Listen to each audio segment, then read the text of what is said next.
स्वागत है आपका एक बार फिर से कुहू लाइव क्लासेज में। पिछली कक्षा के अंतर्गत आपने छाया मत छूना कविता का जो प्रथम काव्यांश है उसके बारे में जाना, जिसमें कवि ने ये बताया कि छाया नहीं छूनी चाहिए। छाया का मतलब विगत जीवन की जो यादें होती है उनको याद नहीं करना चाहिए, क्योंकि उससे जो वर्तमान का दुख है वो हमारा अधिक हो जाता है। कवि ने अपने विगत जीवन के बारे में बताया कि उसके जीवन में भी सुख के पल थे, उसने अपनी प्रिया के साथ में सुख के पल बिताए थे, लेकिन अब वे दिन नहीं है, उसकी प्रिया नहीं है, उसकी यादें ही शेष है। आगे अगले अंतरे की ओर बढ़ते हैं हम। तो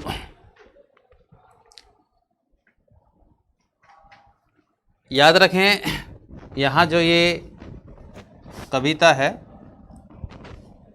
छाया मत छूना, ये खड़ी बोली में है।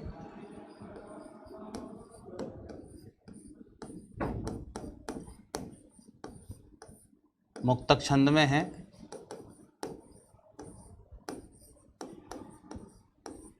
प्रतीकात्मक शैली में है, क्योंकि प्रतीकों के माध्यम से छाया प्रतीक है विगत जीवन की जो यादें हैं, सुखद यादें हैं उनकी।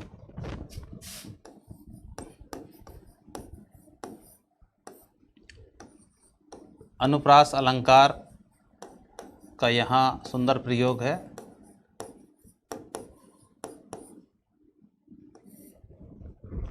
तो क्या कहता है कवि, देखिए कि हे मन, बीते सुखों की यादों को याद मत कर, क्योंकि इससे वर्तमान का जो दुख है वो और अधिक दुगना हो जाता है।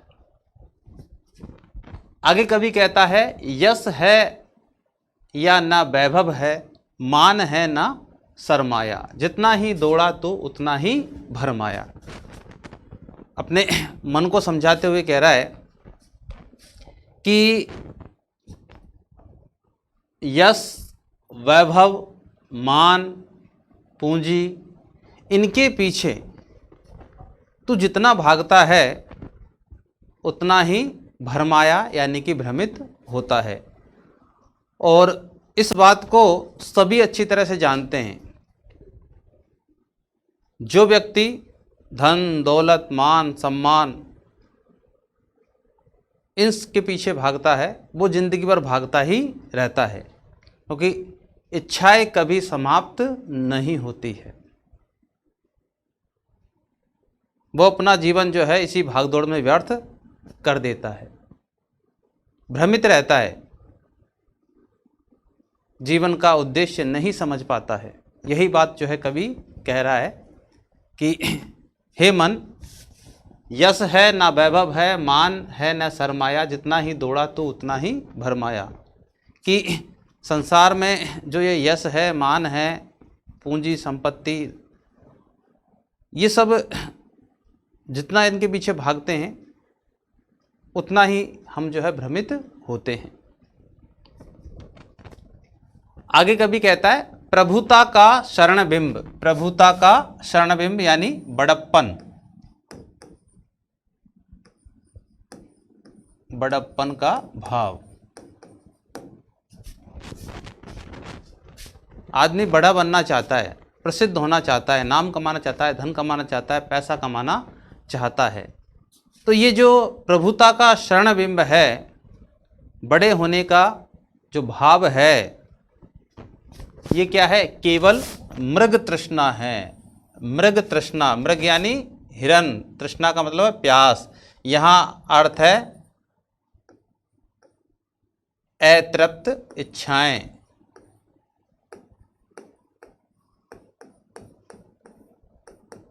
जो कभी पूरी नहीं होती है, क्योंकि एक इच्छा के बाद दूसरी इच्छा जन्म ले लेती है।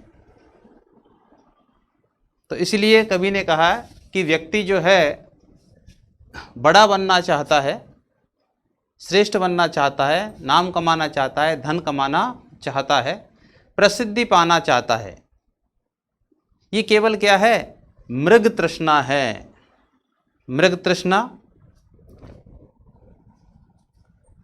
इस तरह से समझिए कि कोई हिरन जो है पानी की तलाश में भटकता हुआ रेगिस्तान में पहुंच जाता है। रेगिस्तान में जो रेत में जो धारियां होती हैं वो सूर्य के प्रतिबिंब के कारण तालाब की तरह लगती है, पानी का आभास कराती है। और वो हिरण जो है उस तालाब के पास जाता है, लेकिन वहाँ पहुंचकर देखता है तो कुछ भी नहीं है। फिर इधर उधर तलाश करता है, फिर उसे वही प्रतिबिंब दिखाई देता है। फिर जो है वहाँ जाता है, वहाँ भी उसे पानी नहीं मिलता है और वो जो है उसी रेगिस्तान में तड़प तड़प कर मर जाता है। यही स्थिति संसार में मनुष्य की है। मनुष्य अपनी इच्छाओं की पूर्ति के लिए भागता रहता है और भागते भागते ही मर जाता है। उसकी इच्छाएं कभी पूर्ण नहीं होती है, क्योंकि इच्छाएं तो अनंत हैं, उनका तो कोई ओर छोर है ही नहीं। एक इच्छा पूरी होने के बाद तुरंत दूसरी इच्छा जन्म ले लेती है। तो इसे ही कवि ने क्या कहा है? मृग तृष्णा। कभी जो है पूर्ण न होने वाली इच्छाएं, कभी समाप्त न होने वाली इच्छाएं मृग तृष्णा है। हर चंद्रिका में छिपी एक रात कृष्णा है। प्रतिकर समझे, चंद्रिका उजाला। भाई चांद की चांदनी से क्या होता है? उजाला होता है। और कृष्णा यानी काली। भाई हर चांदनी रात के बाद में काली रात आती है, यानी अमावस्या की रात आती है। हम अच्छी तरह से जानते हैं, पूर्णिमा के बाद अमावस्या आती है, अमावस्या के बाद में पूर्णिमा आती है। उजाले के बाद अंधेरा होता है, अंधेरे के बाद उजाला होता है। ऐसे ही जीवन में सुख आता है तो दुख भी आता है, और ये प्रकृति का नियम है। उजाले के बाद अंधेरा आएगा ही आएगा, दिन के बाद रात होगी ही होगी, पूर्णिमा के बाद अमावस्या की रात आएगी ही आएगी। तो कवि ने यहाँ जो है जीवन के वास्तविक सत्य को प्रकट किया है कि चंद्रिका में छिपी एक रात कृष्णा है। चांदनी रात के बाद में काली रात आती ही है, ये हम अच्छी तरह से जानते हैं। सुख के बाद दुख आता ही है, ये जीवन का नियम है। जो जानता है वो घबराता नहीं है, दुखी नहीं होता है, और जो नहीं जानता है वो हमेशा दुखी रहता है। तो कवि यही बात कह रहा है कि हर सुख के बाद दुख का आगमन होता है, ये जीवन का सत्य है। जो है यथार्थ, यथार्थ यानी वास्तविक, जो है यथार्थ कठिन उसका तू कर पूजन। हे मन, जो वास्तविकता है उसका सामना कर। जीवन की जो कठोर वास्तविकता है उनका सामना कर, उनको स्वीकार कर। पूजन का मतलब है स्वीकार करना।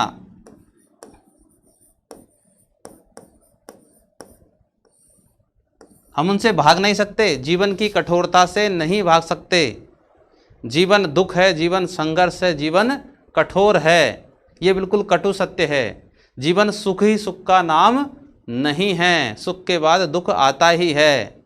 तो कवि जो है जीवन की उस वास्तविक सत्यता को जो है अपनाने की सलाह दे रहा है कि हे मन, जो जीवन में कठोरता है, वास्तविकता है, उसे स्वीकारना चाहिए, उससे भागना नहीं चाहिए, क्योंकि यही जीवन का सत्य है कि सुख के बाद दुख आता ही है। इसलिए हे मन, विगत जीवन की जो सुखद यादें हैं उन्हें याद मत करना, क्योंकि वर्तमान का जो दुख है वो दुगना हो जाएगा। आगे बढ़ते हैं। क्या कहता है कवि?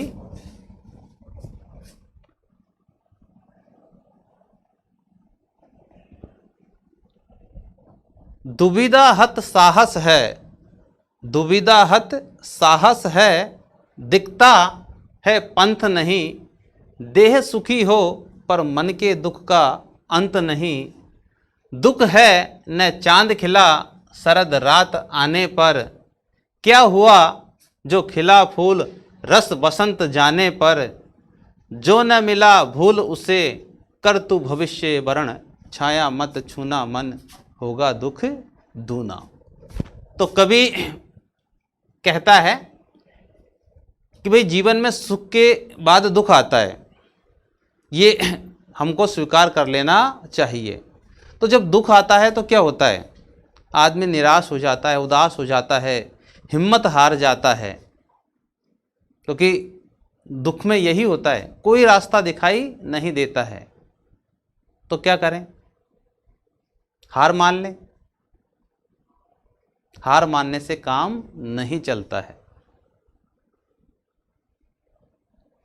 इस समय पूरा संसार जो है कोरोना संकट से जूझ रहा है।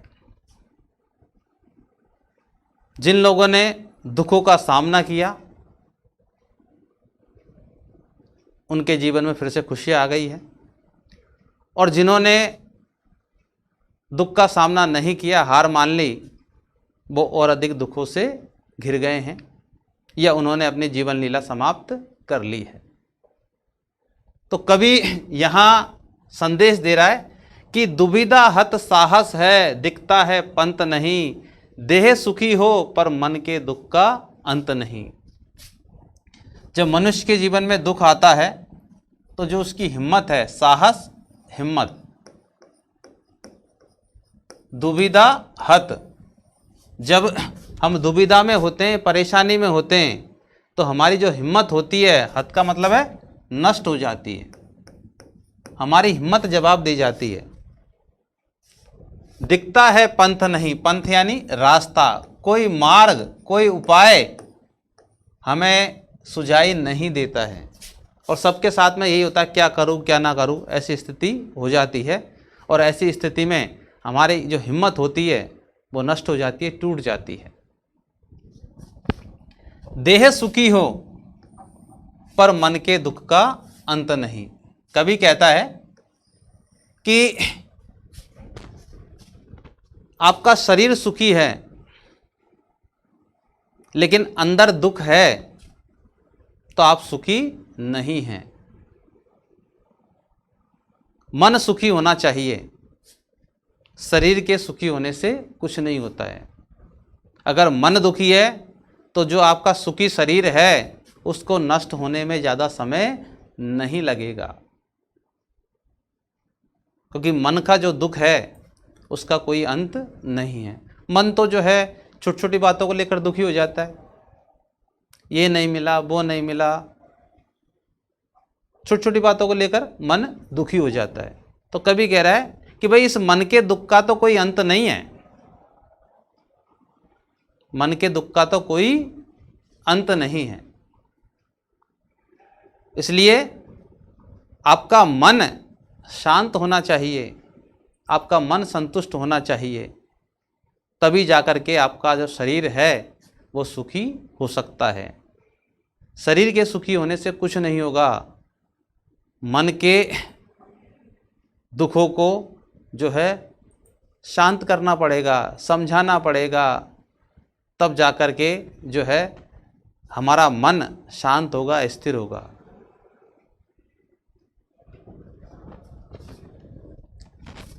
आगे कभी कहता है दुख है, दुख है न चांद खिला, दुख है न चांद खिला शरद रात आने पर।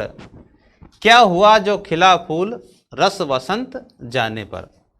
अब देखिए यहाँ कभी इन पंक्तियों के माध्यम से क्या बात समझाना चाहता है कि कई बार क्या होता है, समय निकल जाता है तब हमको उपलब्धियां मिलती है, तो बहुत से लोग पछतावा करते हैं, दुख करते हैं, अरे कि पहले मुझे सफलता मिल जाती तो ये होता, वो होता, ऐसा होता, वैसा होता, पछतावा करते हैं, लेकिन उससे कोई फ़ायदा नहीं है।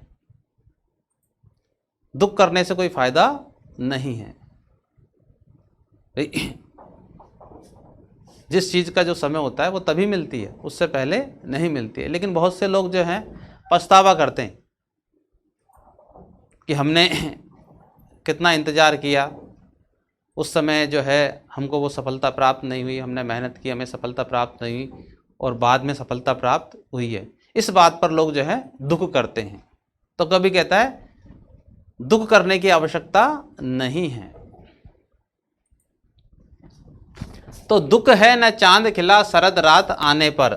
चांद खिला शरद रात आने पर यहाँ मतलब है उपलब्धियां या सुख।